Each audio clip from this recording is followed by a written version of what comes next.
Mummy जी, आप यहाँ बैठी हैं। मैं कब से आपको आवाज लगा रही हूँ। कान में रुई डाल रखी है क्या? दो चार बुढ़िया मिलती नहीं कि जमघट लगाकर बैठ जाती है। इतना ही दुख दर्द बांटने का शौक है तो उनके घर क्यों नहीं चली जाती? है हिम्मत उनमें कि एक वक्त का खाना खिला दें आपको। खुद उन्हें सूखी रोटी मिलती होगी, आपको क्या खिलाएंगी? खाने के लिए तो यही दरवाजा दिखता है आपको। वर्षा अपनी सास सुषमा जी से कहती है। बेचारी सुषमा जी ने पहले इधर उधर देखा, फिर धीरे से बोली, क्या हुआ बहू, कुछ काम था क्या? मैंने बाहर झाड़ू भी लगा दी, कपड़ों को भी सूखने के लिए डाल दिया है। कमरे में अकेले बैठे बैठे मैं ऊब गई थी तो यहाँ आकर बैठ गई। वर्षा बोली, देखो तो बोल तो ऐसे रही है जैसे पूरे घर की जिम्मेदारी इन्होंने उठा ली है। अगर वो काम हो गए थे तो इतना भी आपसे नहीं हुआ कि कम से कम कमरे की साफ सफाई ही कर दें। पूरे दिन खाती रहती है और एक जगह बैठी रहती है, तभी तो आपको गैस बनती है। अब मेरा मुंह क्या देख रही है? मैंने स्नान कर लिया है, आप भी नहा लीजिए। और बाथरूम बहुत गंदा हो गया है, उसे भी साफ कर दीजिएगा। इतना कह वर्षा बिना उनकी बात सुने वहां से चली गई। सुषमा जी बुदबुदाई, पर मैं तो सुबह ही स्नान कर लेती हूँ, अब बाथरूम साफ करूंगी तो फिर दोबारा से स्नान करना पड़ेगा। ये हर रोज 2 बार नहाने के चक्कर में मेरी कमर की हालत खराब हो गई है।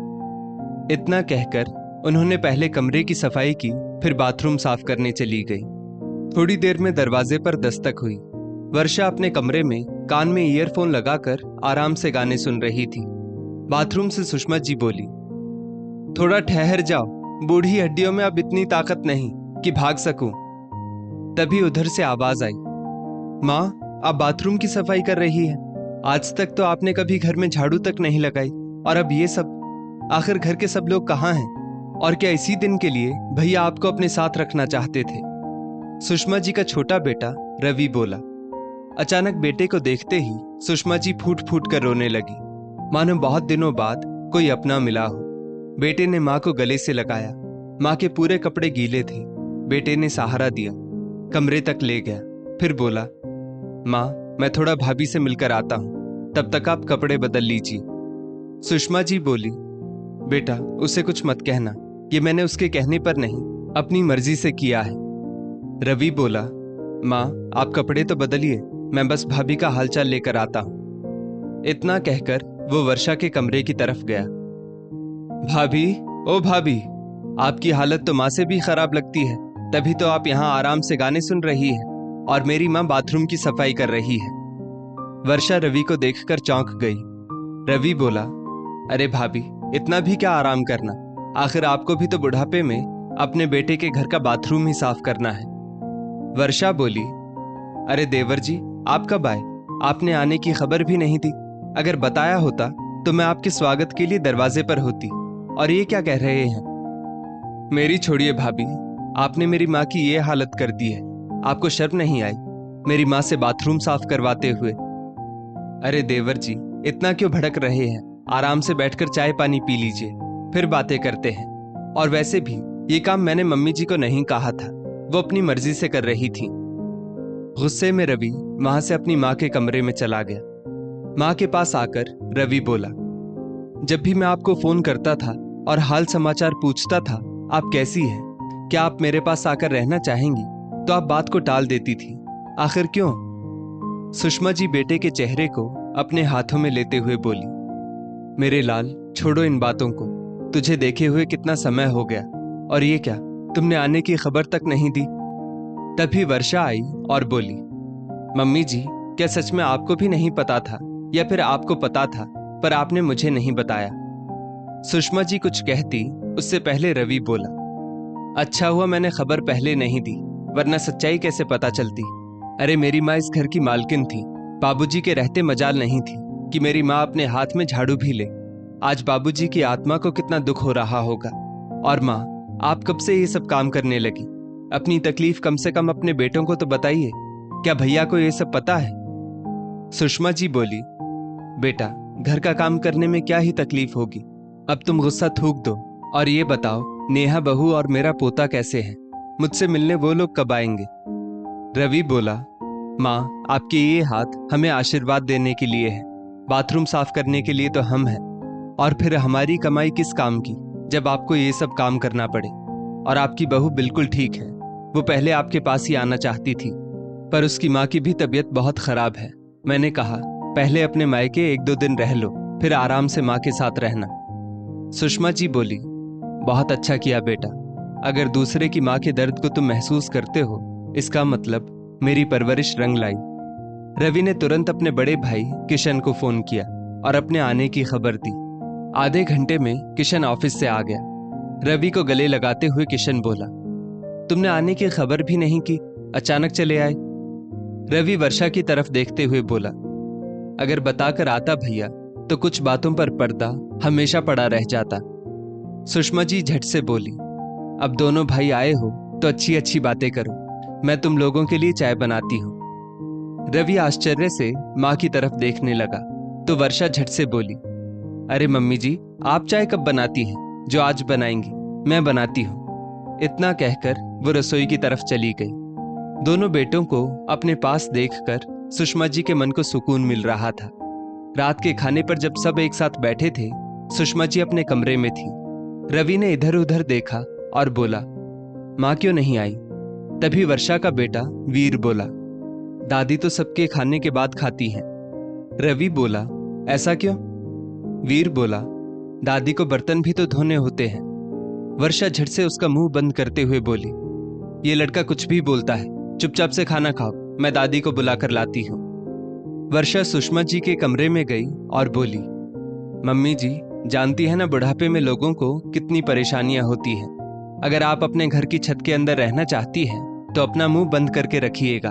चलिए और सबके साथ खाना खा लीजिए।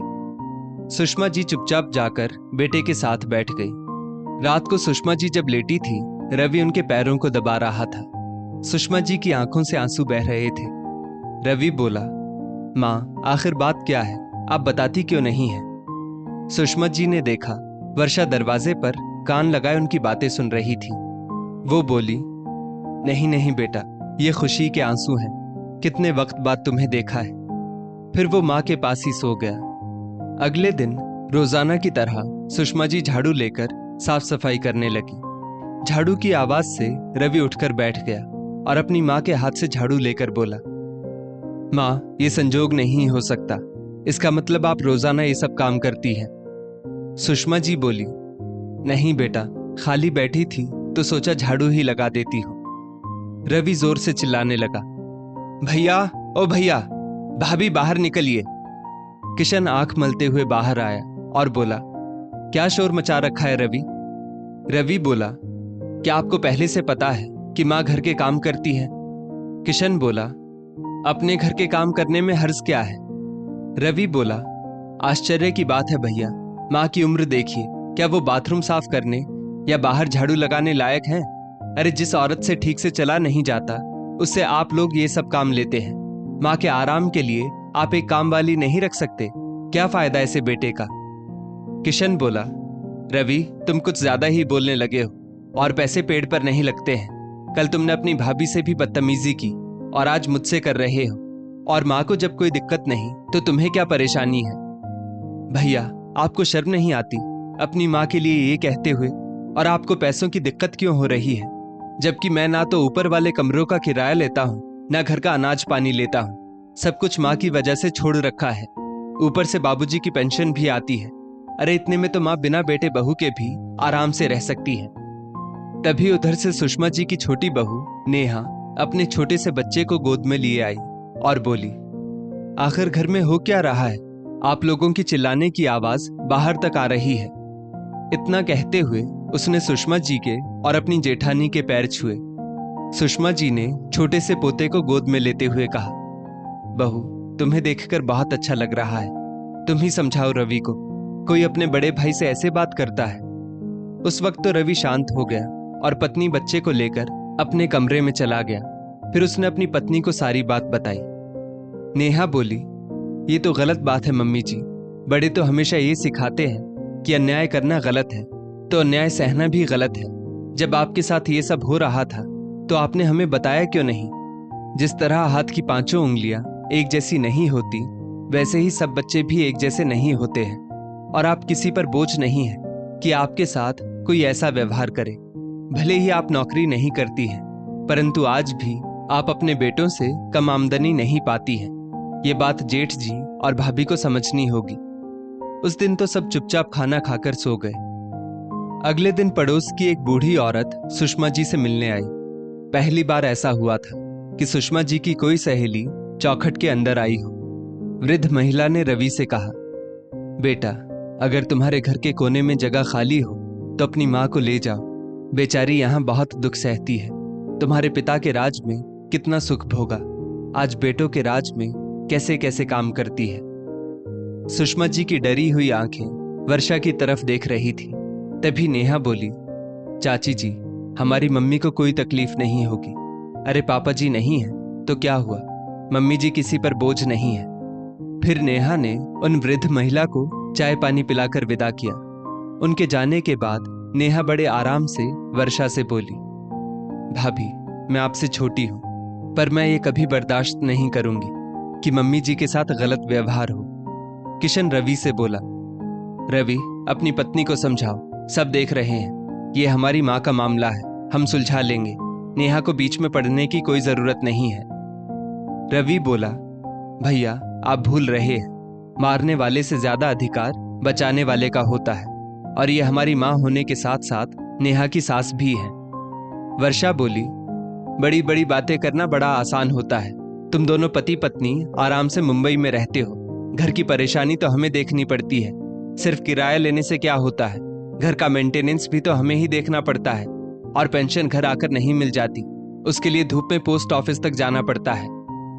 नेहा बोली, अच्छा, तो आपको इन सब चीजों में बहुत ज्यादा खर्चा और परेशानी हो जाती है। सब किराएदार ऊपर से उन लोगों की बातें सुन रहे थे। वर्षा ने सबको देखा, फिर बोली, और नहीं तो क्या।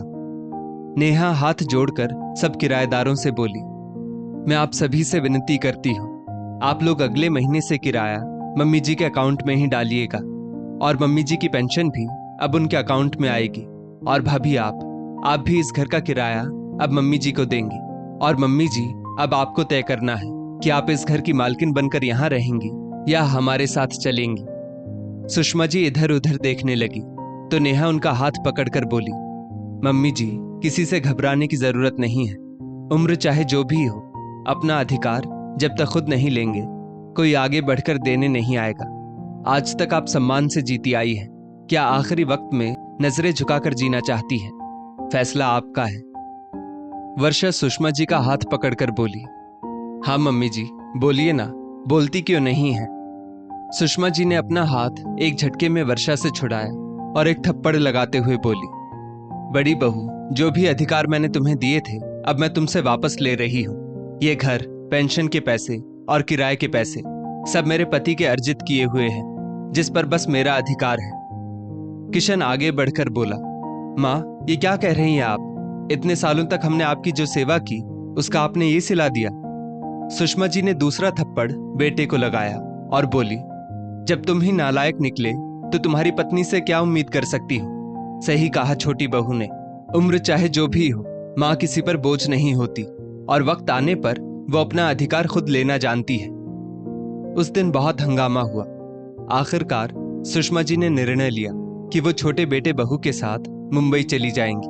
उन्होंने सभी किराएदारों को अपना अकाउंट नंबर दिया और बेटे बहू से कहा, अगर तुम्हें इस घर में रहना है और किराया भी नहीं देना है तो इस घर का मेंटेनेंस तुम्हें करना होगा।